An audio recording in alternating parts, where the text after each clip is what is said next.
But here's my question back to you, because this came in response to our request and our point that Senator Clinton continues to refuse to release her tax returns, as all the other candidates have. She refuses to release the documents from the Clinton library related to her time in the White House, which is the fulcrum of her argument on experience. There has been a refusal to release the donors to the Clinton library, despite stories that have surfaced about some of those. Now, why don't you answer those questions? I will. The tax returns are going to be released around tax time, around April 15th.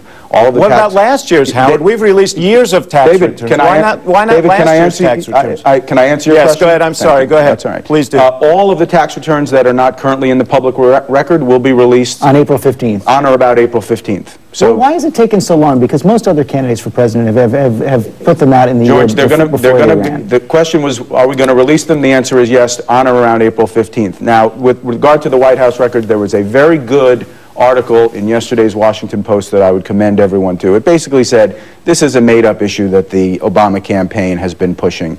The records were related to Senator Clinton's schedule as First Lady, were given over to the President's representative for review. That review has been completed. We've given the records back over to the archives. They're now back in the archives' hands. Our say in the process is over, and I assume that they will be releasing them very expeditiously. So the answer to those questions, David, is yes. Well, tax returns, really yes. Schedules, yes. But you're not willing to say, again, repeatedly, that you will put out all the information related. I said all those questions have been asked and answered. But David, before you go there, David, let me just follow up on one point, because Lynn Sweet writes in the Chicago Sun-Times, I believe it was yesterday, that in fact Senator Obama has not sat down with the Chicago reporters who are most familiar with the Resco case. Is he willing to do that, or is Ms. Sweet wrong, in your opinion?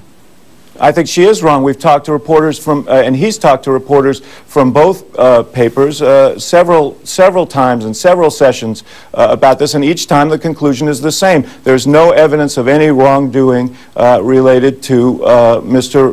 Resco. But I want to go back to Howard's point. You know, in December, the Clinton campaign said they would release these records by January 31st. Until last week, until we raised the point, they said, well, we'll release, and Senator Clinton said, we'll release my income tax returns in the general election. By April 15th, 80% of these primaries will be over. Why don't Democratic voters deserve the same information that general election voters would? I don't understand the principle unless you're trying to kick the can down the field and not disclose this information. Actually, David, as you know, there is voluminous information available to the public based on Senator Clinton's income that she files as a United States Senator. Now, this issue was originally raised when Senator Clinton loaned $5 million to the campaign, and the Obama campaign, despite saying they didn't engage in these kinds of politics, basically called every reporter in town and said, oh, why don't you ask them where the money came from? Well, the money came from the book that Senator Clinton wrote, that earned her considerably more than $5 million. The tax returns will be released on or around April 15th,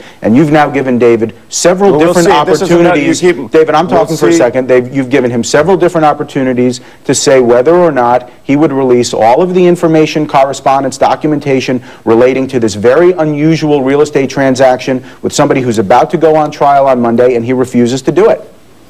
Howard, I would think that I would honestly, and with all due respect, I would think that the Clinton campaign would be the last person to be wanting to characterize any real estate transaction as unusual. But anyway, George, I'm sorry. Well, I do want to move on to another topic, but is your final answer on this that you believe that you've released everything that needs to be released and there will not be any further releases of information related to the rest of the case? I believe this matter has been thoroughly reviewed, George, and I think the answers have been very clear. No one has asserted any wrongdoing on the part of Senator Obama, and in fact, as everyone in Illinois knows, and as the Associated Press writes, he has a spotless reputation here, led the fight for ethics reform here, led the fight for ethics reform in Washington, and that's been a consistent thread through his career. Why did he tour the house that he bought with Mr. Resco? What was the reason for that? Look, Howard, since you've obviously pored over the 255 stories, or maybe you haven't based on your questions, you would know that, and he has said that Tony Rezko was a friend of his.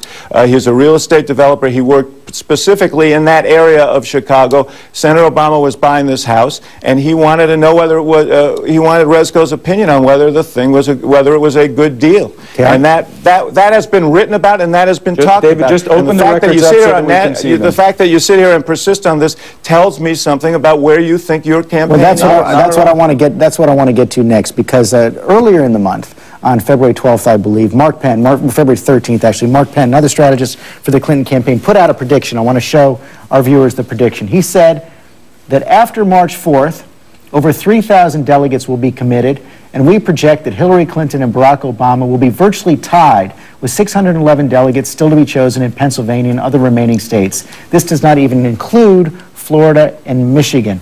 Do you stand by that projection this morning? Well, about 2% separates the two candidates in delegates. 2% is a very close number considering how many delegates have voted, how many Americans have voted. We feel very good about Ohio and Texas. They are very close, as David knows. The New York Times reported that basically the Obama campaign is doing everything it can to outspend us there because they know how close those states are. Wait a second, you're about 159 delegates, pledged delegates behind right now. It's about 2% of the overall number of delegates that are going to be chosen. That's very close. So you're not saying today that you expect, as Mark Penn said back in February, that you expect to be tied with what I'm saying is we're going to have a great day on Tuesday. We're going to win this nomination. This nomination fight is going to go forward after Ohio and Texas. We're going to go to Pennsylvania, where a lot more Americans are going to vote, and we're going to be the nominee in Denver. Even if Senator Clinton loses either Ohio or Texas? I'm very optimistic, and so I'm not thinking pessimistically. I think we're going to do very well on Tuesday, despite the fact, George, that Senator Obama is outspending us 2-to-1 and 3-to-1 in these states. David Axelrod, your colleague David Plouffe on Friday, I believe, said that Senator Clinton's campaign, this is a little different, he wasn't trying to lower expectations at all. He said that Senator Clinton's campaign was going to fail miserably on Tuesday. What did he mean by that? Well, I think by their own barometer, he was speaking about their own barometer. As you pointed out, both Mark and Howard predicted that the gap in delegates would be erased in Ohio and Pennsylvania, in Ohio and Texas on Tuesday, and there are two other contests in Vermont and Rhode Island. What's very clear now from all the polling, at the time they spoke, Senator Clinton had a very significant lead. That lead has evaporated, and we're in very close races there, and whomever wins in Ohio, for example, they're going to have a very small number of net delegate gain. It's very, very likely that we're going to end up in exactly the same position after Tuesday that we are now, with fewer primaries left. And, you know, during this whole campaign, George, Howard and I have spent a lot of time together. After Nevada, when they won the popular vote and we won the delegates, he said, well, you can spin it any way you want, but a win is a win. After we won overwhelmingly in South Carolina, he said it's all about delegates. And as you mentioned 2 weeks ago, he said that they'd be even in delegates now, and they keep changing the rules and changing the barometer. The fact is that Senator Obama has won twice as many states. He's won 100 and we believe 62 more delegates, and the hour is getting late. And I think that the party is coalescing around a candidate who represents change and who can bring that case to John McCain. Let me turn it around, though. If Senator Clinton does win in Texas and Ohio on Tuesday, she will have won Texas, she will have won Ohio, she will have won California, New York, and New Jersey. Big states the Democrats have to win. Wouldn't that raise questions in the minds of Democrats and raise doubts about Barack Obama and his staying power? I think that either candidate will win those big states. The question is who can go into states like Colorado, where we won overwhelmingly, in Virginia, where we won overwhelmingly, and expand the base of this party. Everywhere Senator Obama has competed, he's brought unprecedented numbers of young people. He's brought independent voters in in large margins, and he's brought disaffected Republicans. We're going to need to build that kind of coalition to beat John McCain, and I think that's why so many within the party are beginning to gravitate towards Senator Obama. He represents the future, he represents the change people are looking for, and it's reflected in the coalition he's building. Actually, it's our coalition of women and Latinos that represent the swing vote in this upcoming election, the kind of voters that are either going to go for John McCain or the Democrat, and we think that it's obviously a critical part of our coalition, be a critical part of any coalition in November. Let's imagine that we win Ohio and Texas. I think it's quite possible. Then, as you say, we will have won California, New York,